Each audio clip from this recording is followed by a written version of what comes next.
Hi, my name is Patrick and this is Prep Mindful, your daily video practice in mindful test prep. Coming at you today with a few thoughts on the perils of the path, or how to not let this SAT, ACT junk drag you down. When I was in high school, I didn't have very many long-term assignments.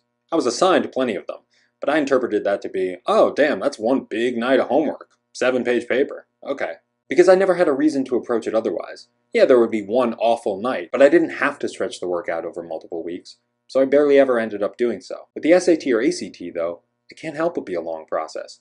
Your first PSAT might happen in fall of sophomore year, or at least fall of junior year, and a year or 2 years later, you might still be taking these tests, which means you can't cram. Not to mention the fact that it's cumulative. The test is asking you, especially in the math section, about a whole range of information, none of which was covered in 1 year. So that means it's going to be a long-term process, which might not be something that you're in the habit of designing or participating in. Prep Mindful is meant to be a resource so that you can have a new question every day to help you along your path and build up a consistent practice. It's difficult engaging in a long-term process, and that's nothing to discount.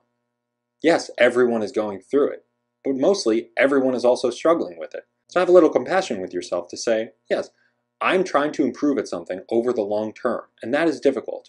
Not the least because you don't get the same kind of frequent positive reinforcement.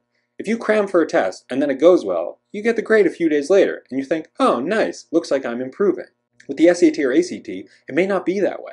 You may be working on it for months and months without seeing score improvement, and that can make it difficult to maintain your motivation. Furthermore, when you're preparing for this stuff, you tend to only pay attention to the questions you got wrong, which makes sense because on the one hand, that's where the potential improvement is, but on the other hand, you may scare yourself off from practicing more. If when you're doing SAT and ACT work, you only pay attention to the questions you get wrong, then you might exit working for 30 minutes or an hour and think, damn, I suck at this stuff, that didn't feel very good at all. It's totally natural to be kind of bummed out by paying attention to mistakes you make. So you want to balance that out a little bit and make sure to celebrate your victories, since you know you're going to mourn your defeats. By paying attention to the progress that you are making, you make future progress all the more possible.